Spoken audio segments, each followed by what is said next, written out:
Hello and welcome back to Kitchen Tips with Spread Some Magic.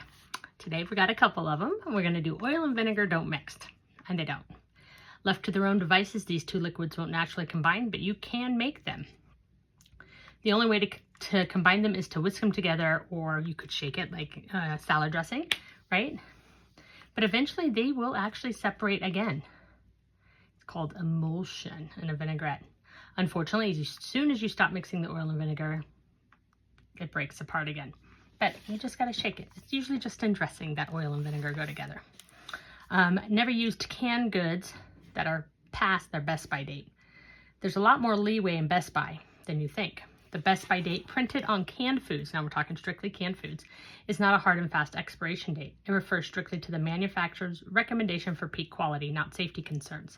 In theory, as long as the cans are in good shape and have been stored under the right conditions, 40 to 70 degrees Fahrenheit, their content should remain safe to use indefinitely. That said, natural chemicals in food continually react with the metal in cans, and over time, the taste, texture, and nutritional value will gradually deteriorate. The question is when.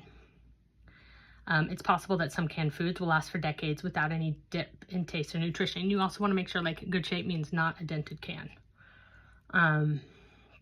Dates aside, cans with a compromised seal, punctured, rusted through, or deeply dented should never be used and discarded immediately. Any cans that are bulging or spurt liquid when opened are signs that botulism could be there.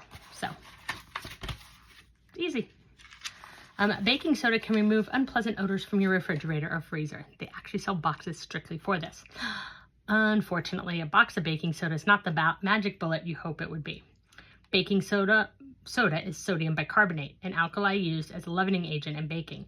To test whether it can also absorb or neutralize odors from the refrigerator, we placed equal amounts of sour milk, stinky cheese, and spoiled fish in 2 airtight containers, then added an open box of baking soda to one and left the other alone.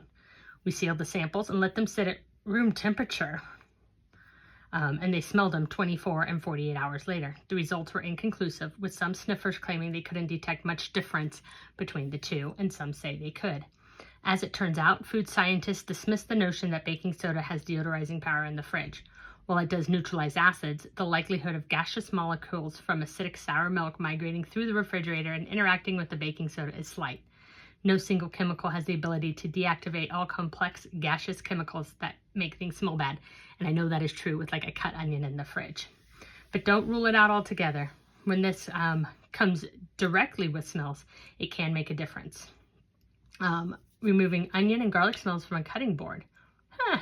That's pretty cool. Thanks for joining me.